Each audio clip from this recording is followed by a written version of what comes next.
Coventry. He's our national administrator for the youth, Mr. Tsikiut. He's the national secretary, sorry.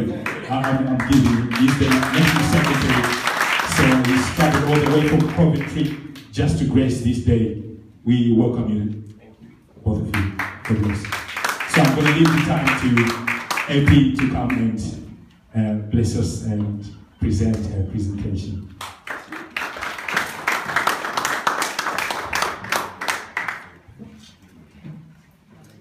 Okay, so I don't know about you lot, but I'm just here for the barbecue. So let's hurry up and get this out of the way. Yes, anyone ready? Yes, I love Generation Y. I love you guys.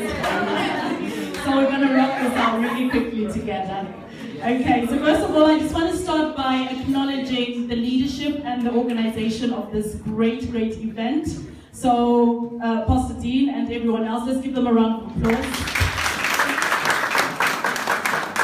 Thank you for giving me the platform to share what I have with the youth, and also just acknowledge the presence of the police, and also to congratulate you for taking the time off. I know like most of you were here for the barbecue, but you've invested time in yourself, isn't it, to come here and learn a bit. You might go away with one or two things that you'll have learned from here, so that's awesome. So this afternoon, I'm here to share with you 3 things: my personal journey to entrepreneurship, the importance of having an innovative mindset, and also what exactly holistic looks like to the entrepreneur in our entrepreneurial pursuits as Christians in the 21st century.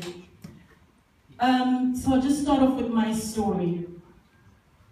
There I was, lying on a cold ceramic tile, in a fetal position, my hands over my head, refusing to acknowledge the dawning of another day. The only questions running through my mind were, how on earth did I get here?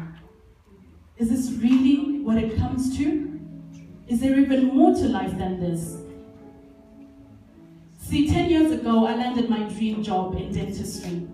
I was a dental hygienist and therapist. I worked in Holly Street and Mayfair, very prestigious practices, where we would treat celebrities from all across the world. Everything was hunky-dory. Everything was great. I was making it rain. I was getting the money in. That was pretty cool. Okay, all until I realized that I had to work according to the clock of my bosses. I had to do everything according to their schedule. I had to ask for holidays and days off according to their schedule as well. And I didn't have that much freedom to be able to do what I wanted and pursue my own dreams. So in as much as we got along together, and in as much as I was a clinician of choice, I mean, a lot of patients, if they came in and I was on my day off, they would cancel their appointments and say, no, we want to see Epi. We're not going to do that. So it was just that good. But I got frustrated, because how many of you know that at some point, money ceases to become a motivator? Yeah. Anyone? You search for something that's much more, something that's deeper, something that you want to, and I hear some people disagreeing, saying, no, money is a motivator. It is at some point, but you will get there. If you're not there yet, you will get there. You're not yet there. That's a good confession, so I like that. You're going to get there one day. So for me, I knew that I had a message of empowerment. I had a message of hope and restoration that I wanted to share with other people, and to also let them know what's possible, that their dreams can actually come to pass. So my best friend and I decided, hey, we can do this on our own, we got this. Let's set up our own dental practice and see, if we can make it rain on our own without our bosses telling us what to do, so that we're the ones that are our own bosses. So we soon realized that it wasn't all hunky-dory. In as much as we were good in our jobs, being good at your trade and knowing how business systems operate are 2 totally different things. And that took us 2 years to actually realize that. 2 years of really being frustrated, trying hard to see how we can make the ends meet at our own dental practice. And so after seeing that things weren't working out, we just realized we only managed to buy ourselves a job. So in as much as we didn't have bosses, we had bought ourselves a job in that we spent 24 hours a day, 7 days a week at our dental practice trying to make it work out. So after realizing that, okay, this is not working out, this is where I found myself in that fetal position saying, I never want to go back there again. This is it. I'm going to go back to school and learn exactly how this business and money thing works. So I went back and studied finance, marketing, HR, and IT. And while I was there, I did further studies in coaching, book writing, and public speaking as well. And it was there that I fell in love with entrepreneurship. And from then, I became an author of my very first book called Success Gravity, 7 Keys to Unlock Your Dream Lifestyle. Thank you. So yes, I'm a published author. And the doors that have opened for me have been phenomenal. So far, an ambassador has approached me and proposed that we set up an entrepreneurship academy, teaching the principles that I talk about in this book. So that would not have happened if I hadn't written my own book. I've also had bulk copies of my own book ordered by schools for their libraries, as well as prize-giving awards for their best performing students. Now, if we look beyond the monetary value of that, the non-monetary value, no one can put a price tag of you actually contributing to the education system of society. To me, that is a great honor and that is very rewarding. Thank you.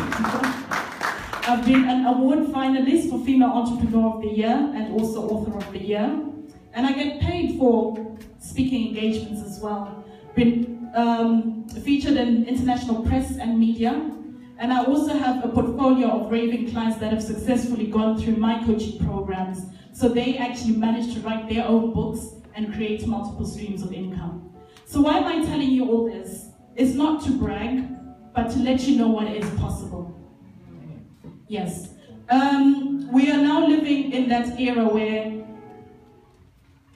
it's no longer a choice to stay in employment or be in employment. The statistics show us that youth unemployment is the worst in 20 years. That's according to The Guardian. 16 to 24-year-olds are 3 times more likely to be jobless compared to the rest of the population, and that's you guys. There's a 14.4% unemployment rate according to the Office of National Statistics.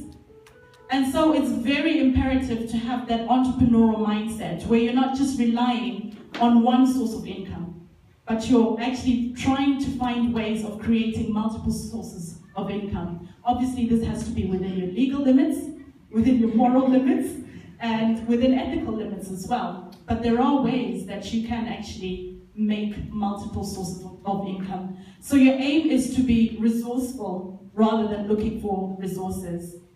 And you're also aiming to be employable rather than just seeking for employment. What do I mean by being employable?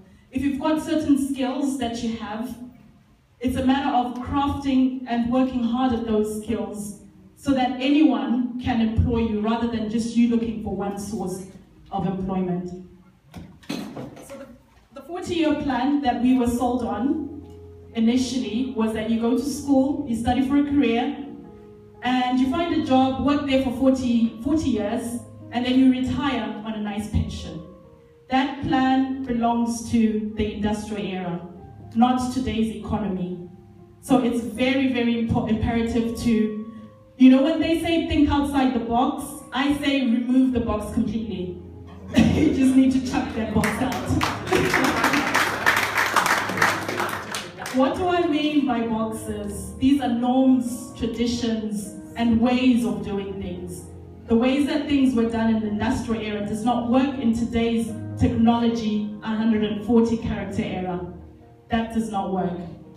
So you need to find how you can add value to other people and also tackle old problems with new and sustainable solutions. Create your own economy. We need to shift from that mindset of having a single source of income to how we can actually create multiple sources of income. Sounds like a broken record, but I'm back. So examples. Let me just see if my clicker is going to work. I don't know if you can see that, but you can hear me anyway. So examples of what you can do to create multiple sources of income. Internet marketing or affiliate marketing. You can become a third-party affiliate or seller of products. So for example, if there are t-shirts being sold, you can actually get a referral fee for finding a buyer for a seller. So that, I mean, that's just a basic example, but then you know what affiliate marketing is. You can actually position yourself as a third-party seller. Also, freelancing and outsourcing. A lot of you are very good at technology and things like becoming a graphic designer, a web coder, or even a ghostwriter. If you write on behalf of someone else, an author, you can actually create an extra source of income that way. Or you can become a virtual assistant working from home. If there's somebody that needs you to represent their company, you can actually be there on the phone as a receptionist, but working from home, taking down their messages and passing them on. So that's another stream of income. You can do tutoring and mentoring. So whatever it is that you're good at, you can actually teach other people, package that into a program or an online course and sell it at places like Udemy. I don't know if any one of you have heard of it. Udemy? No? Well, you can search it. You can search it and find out. But there's money to be made there. Book writing as well, like I've just shown you, it can create multiple streams of income. You get speaking engagements, you get to sell the books themselves, and you're able to create audio products and everything else associated with your book. You can start a membership club or an association, a group or network, and do monthly subscriptions of whatever groups. So that way you can actually be making money. Auction marketing, you all know about eBay and Craigslist, yes? Okay, some of you sound hungry. Yeah, I need a bit of feedback from you. You all know about Craigslist? Yeah. Okay, all right, there we go. So yeah, you can position yourself, find out what's hot on Craigslist and become a middleman to actually be selling these things. And then you can also become an agency or a representative, so either an outsourcing agent or an estate agent or anything else that you can do to represent. So my encouragement to you today is you need to take ownership of your life. Yes, things have changed. Yes, the world is changing, the economy is changing, but you need to take responsibility for your life and do something about it. You've been warned that this plan no longer works, and that's not to say, no, don't go out there, don't bother looking for a job. No, that's not my message. But I'm just waking you up to the reality of what is out there in the world and how you can best prepare yourself so that you survive and thrive in this world. So all skills that are necessary for success are learnable. So that goes for business, for sales, for money itself. The question is, are you willing to do what it takes for you to make that success, for you to create those multiple streams of income? The trouble I find with some of us is that we have that microwave mentality that we want things instantly, we want instant results. But if you ask Richard Branson, he'll tell you, he crashed and burned so many times before he became the Richard Branson that we all know today. He did a lot of work behind the scenes and endured a lot in order for him to become who he is today. So we need to shift from that paradigm of inheritance to a paradigm of legacy. And what do I mean by that? Inheritance says, give me, I'm entitled to this is my entitlement. You know, that's why you find some people being on benefits even though they don't actually qualify for benefits. It's that entitlement mentality. But I think I'm looking at a group of young, intelligent people that have got skills that they can use and use in the marketplace as well. So you need to shift to that legacy paradigm where you're actually saying, what can I build? How can I make this world a better place? What can I do to contribute to society? And remembering that it's not only about them. The money follows your heart. The money follows your passion. So whatever it is that you find to do and you find your passion in, the money follows. So you don't even need to worry about that part. So take full responsibility of your life. Just remembering that your life is not a rehearsal. Your life is the actual stage play and you are the main character. So you need to wake up to that realization, and also know that, on that note, don't give front row seating to people that deserve a back seat in your life. So there's some people that are in your life, thank you. There are some people that are in your life that don't deserve to have a front row in your life. We're not saying cut them out, but we're saying give them a back seat. They don't always have to have a voice. They don't always have to share their opinion. It doesn't always have to be about them. And my encouragement as well is that you can't afford to just coast through life. You need to take the driving wheel and not be reactive, but be proactive. Now on to the word holistic, because the theme is holistically establishing ourselves as youth in Christ. So a simple definition of the word holistic is dealing or treating something or someone as a whole rather than just parts. The word holistic is also synonymous with full, wholesome, entire, and comprehensive. So we want to give a comprehensive overview of the word holistic as it pertains to our entrepreneurial pursuits as Christians. In order to see what holistic looks like, I have broken down the word holistic into an acronym so that it's something that's much better and much easier for you to remember. So the H stands for hone your skills. In other words, perfect your craft. It takes 10,000 hours to actually master a craft and become skilled at it. The problem, as we said, is that people want to take shortcuts and they don't want to endure the process. But it does take the 10,000 hours, either in research or in actually practically doing the skill. So what is it that you want to give your 10,000 hours to, so that you can actually create an extra source of income that way? I want to talk about the difference between your primary skills and your tertiary skills. Your primary skills are those skills that you're mainly known for, what your vocation is, what you're after. And then your tertiary skills are those skills that you are naturally good at. And for me, that I believe that your tertiary skills are the skills that will actually earn you your establishment. I'll give you examples from the Bible so that it's just not me talking about what's this primary, tertiary stuff she's on about. Are we all here? If we're present, say I'm here. Yeah, just leave the guys to do what they're doing. They're doing a fantastic job. Let's give them a round of applause. Thank you. Yes, but stick with me here. So from the Bible, we find that Joseph was known as a dream interpreter. He was the dreamer. And for me, his tertiary skills were his management skills. Remember, he interpreted Pharaoh's dream, the butler, the baker, them lot. He interpreted their dreams. And when he had finished interpreting Pharaoh's dream, Pharaoh could have said, "Thank you, Jojo, adios, adios. You can now be free from prison. Go back to your family. Go back and have your life again." That could have happened because his dream interpretation was enough to earn him his freedom to go back. But Joseph then used his management skills to say, "Now Pharaoh, let Pharaoh find a person that will be able to manage the produce of the land, so that in the years of plenty, they can put away a fifth on the side, so that in the years of famine, there will be something available there."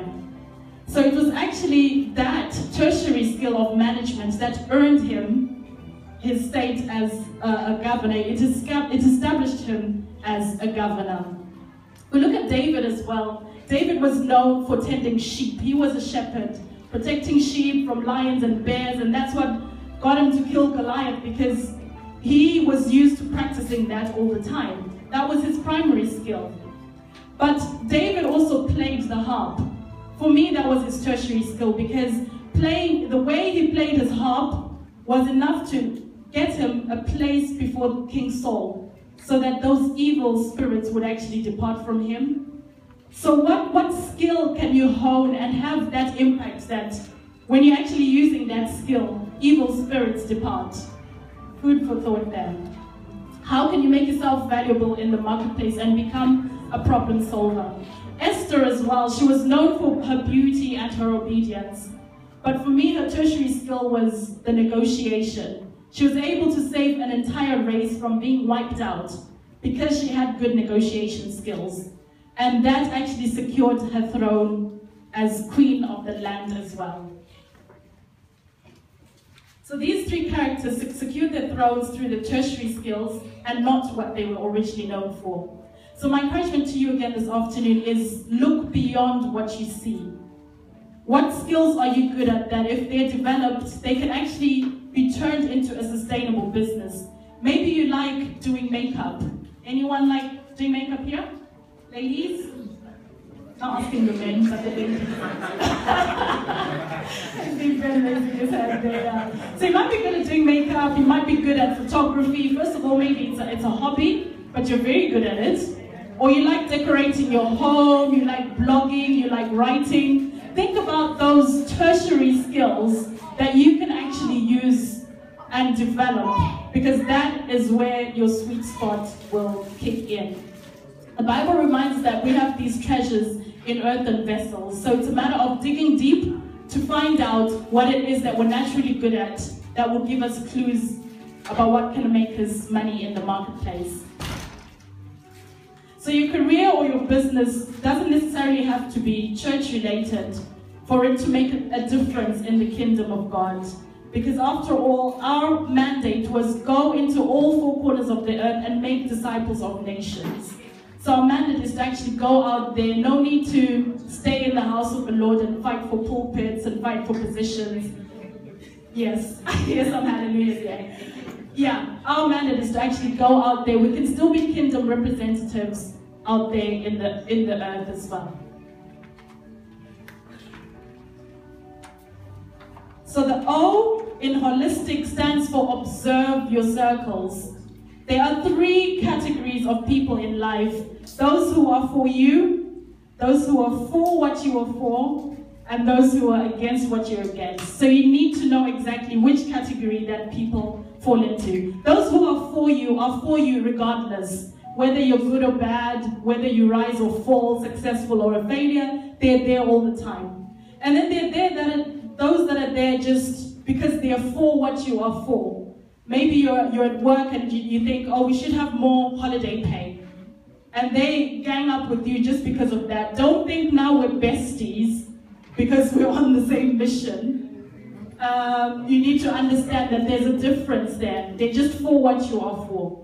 And then there are those that are against what you're against. For example, if someone doesn't like bullies and you don't like bullies, you stand up together and fight for that cause. It doesn't mean again that you're besties just because they're against what you're against. So know your categories or observe who is in your circle. The way I like to put it is who is in your boat. You need to know who's in your boat, and we're talking about relationships, friendships, and people that you hang out with. Some are busy drilling holes at the bottom and you're not aware that this is happening.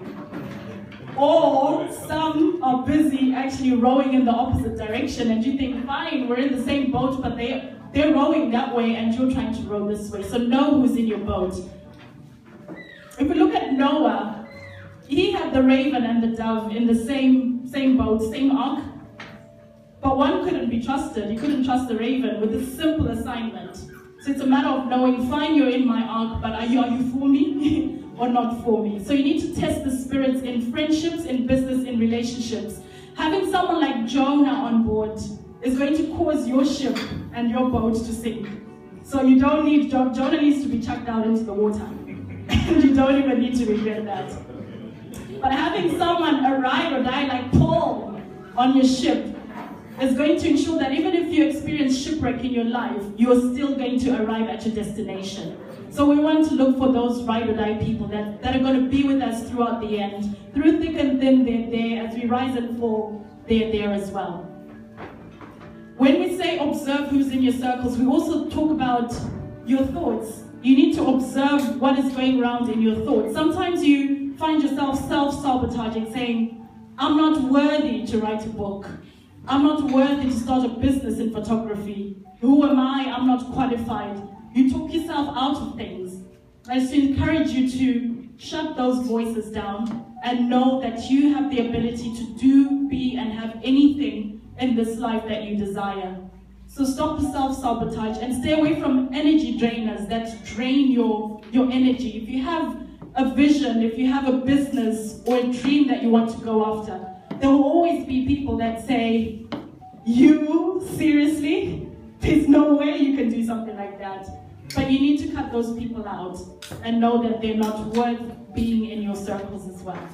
The L in holistic stands for look for mentors.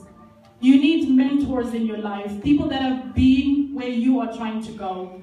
Mentors are able to shortcut the learning curve to your success because they can tell you what pitfalls to avoid and they can tell you how to quickly get to your destination as well. So they are the quickest shortcuts to success. They're also there to encourage you when you don't believe in yourself enough, because sometimes you need somebody else's faith to put you through what you don't believe you can do as well. So don't wait for someone to come and say, can I be your mentor, can I do this? You need to actively look for mentors. And when I say mentors, it's a plural. You don't just need one mentor in your life. You need mentors for different aspects of your life, for business, for relationships, career, finance, for spiritual matters as well. It's very healthy to have different voices speaking into your life because they're experts in what they do. We look at the Bible, we know that Elisha had Elijah, Mary had Elizabeth. Be around those kind of people that can make your baby kick within you. There are also, if we look at a tree, it has three parts to it. It's got the leaves, it's got the branches, and it's got the roots. The leaves are there, and they're seasonal. They change throughout the seasons. And they're called leaves because eventually they do leave. And then you get the branches as well. Some people represent branches in your life. They look like they're there, but under certain storms and certain pressures maybe in your life, they tend to snap away and fall. You don't need to have branches in your lives as well. But mentors are those that are the roots. You can't see what's happening beneath the ground, but they're there holding you as a tree together, providing those nutrients, providing that strength. They're the hidden source of strength that's there for you. So you need mentors that act as roots in your lives. And you need to know who are the leaves in your life, who are the branches, and who are the roots. If you get one or two roots in your life, you're good.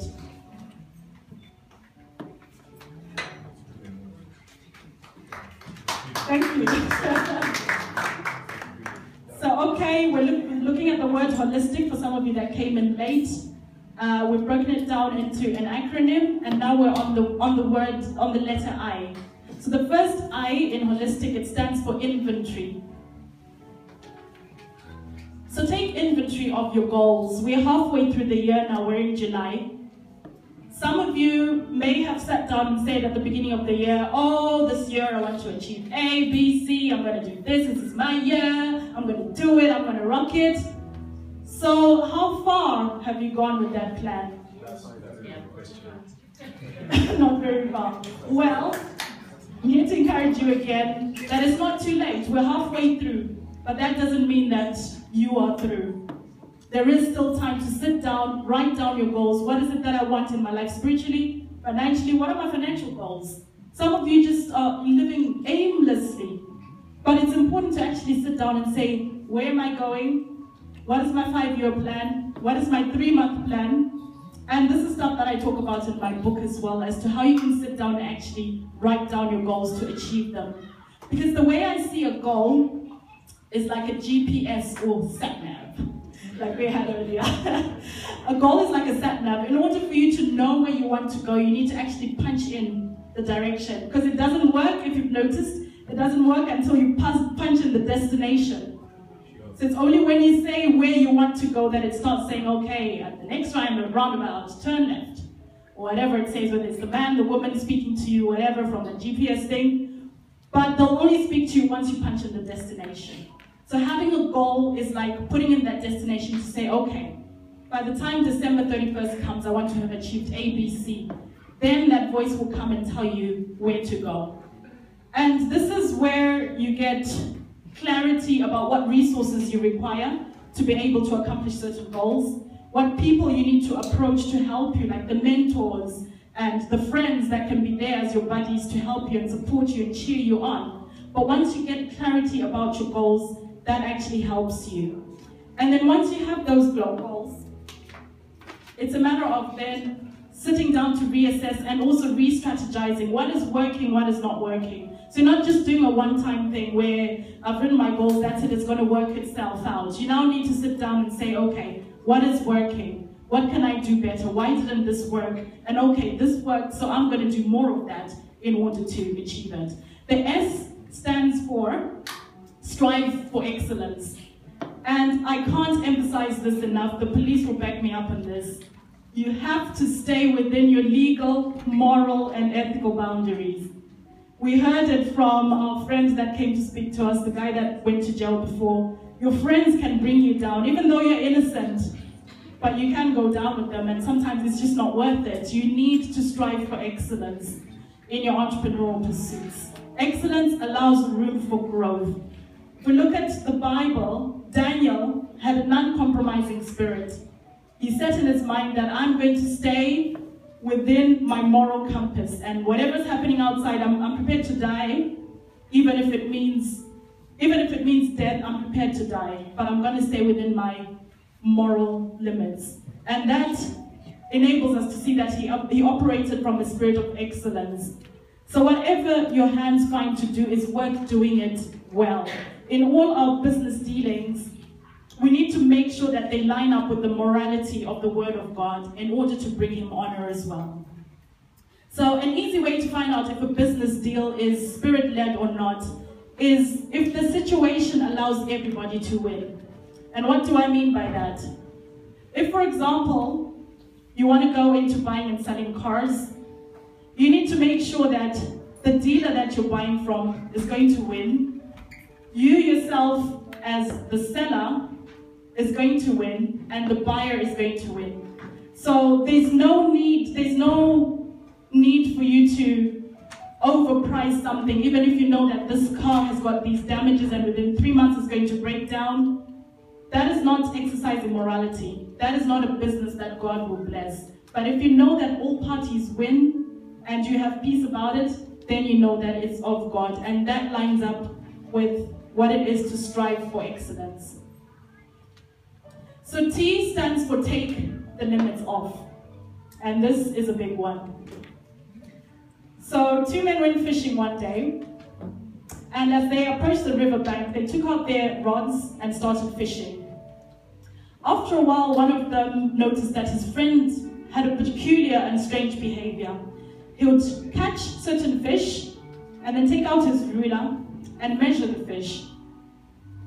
With some fish, he would put it in a bucket, and with other fish, he would throw back into the water. And this went on and on and on for a long time.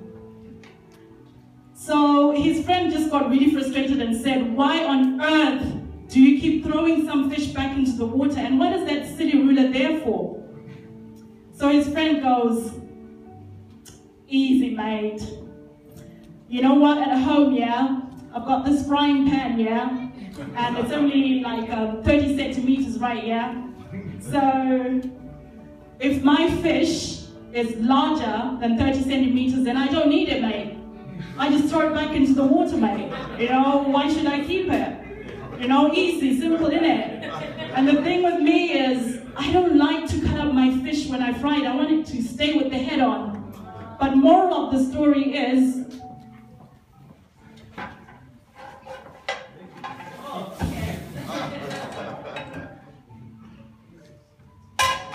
get a larger frying pan.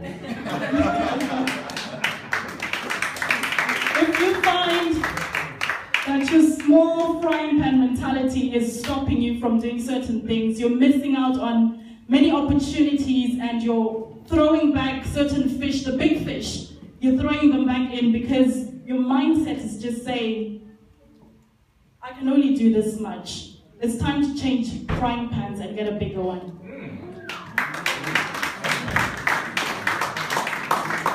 So take the limits off. Enlarge your thoughts, enlarge your possibilities, Even if you have strange cultures, like I like to fry my fish with my head on, you know, still enlarge, at least get a larger frying pan for that, so that you can accommodate your weird practices.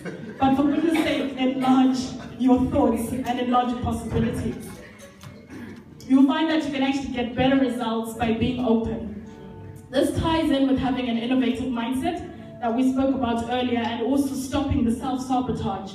Self-sabotage is small frying pan mentality that tells us that I can't do this, I'm not qualified enough, I'm not pretty enough, I'm not tall enough, I'm the wrong skin color, I was born on the wrong side of the tracks. That's small frying pan mentality, and we need to take that limit off. So no more limits. So this afternoon, give yourself permission to be great. No one is going to come and tell you every day that you're great, you've got it in you, you can do this, you got this. You need to give yourself that permission by removing and taking off the limits. Things that no longer serve you, you need to let go of. What are these things? Beliefs, certain people, and your past experiences. Your own words can act as limitations as well. Certain mindsets, all those are limitations that you need to free yourself from so that you'll be able to fly as a bird into your destiny. So the second I in holistic stands for ignite passion in others. So once you start soaring, once things start happening and working in your life, make sure you bring others with you. As you go on this journey, don't go on this journey on your own. If you find your mentor has advised you and given you a word of wisdom, tell someone else. Let them be helped too, so that you're not walking on this journey. It doesn't become something that's selfish for you. What I realize is that a candle will never lose its own light by lighting another candle. So as you go on this journey, make sure that you light other candles and ensure that there's enough light for everyone to see, and that there's warmth in the clearer pathway as well. What I found is that you can't motivate someone without yourself being motivated. I feel motivated right now, motivating you. So it's pretty cool. So what you make happen for others, God will make happen for you as well. And the Bible tells us that he who refreshes others will be refreshed by himself as well. So ignite that passion in others, refresh other people, help other people, light other people's candles when their candles have grown dim. Have a generous spirit and think about who else you can inspire along the way. And the C in holistic stands for Christ-centered. Everything that we do, we know that our foundation is Christ. Christ is our rock. He's the one that gives us the ability to create wealth. He gives us wisdom for witty inventions. He gives us wisdom to know what venture for entrepreneurship we should engage in. So it's the Lord and it's Christ that gives us this wisdom and intelligence. So everything that you do in your entrepreneurial pursuits, make sure that it is Christ-centered. And also just to say that after you've sought all the wisdom, all the prayer, all the fasting that you can, saints, it's time to take action. Because you can't just fast and pray and then hope that something happens. Because hope is not a strategy. You need to take action. And we know that faith alone without works is dead. So it has to be all in combination: hope, faith, seek wisdom, but take action in order for you to build something of your life. So in conclusion, I hope that you have gained some insights from my own personal journey. I've shared with you what my book has been able to accomplish for me, and to let you know that it's possible for you as well. Anyone here can be an author. You have a story to tell. I believe there's a book inside each and every one of us. And I'm here as a book midwife. That came out wrong. I'm a midwife, book midwife. So I help people birth their book dreams and bring them to life. And I coach in book publishing as well. And I hope you've realized the importance of not relying on a single source of income, that you need to actually start thinking of ways that you can create multiple sources of income as well, because the world has changed and so must you in order to catch up. So remember, how we do this is by ensuring a holistic approach to life, which means you're honing your tertiary skills, observing those that are in your circles, actively looking for mentors, taking an inventory of your life goals, continuously striving for excellence, igniting passion in others, and ensuring that all this is Christ-centered. Be the best you that you can be. I believe that it's your time to shine, it's your time to arise, and that the world has a place that only you can fill. Because the first few letters of the alphabet tell me that you're anointed for advancement, you're built for breakthrough, you're created for championship, designed for dominion, equipped for excellence, and fashioned to finish well. So go out there and live a holistic life. Thank you very much.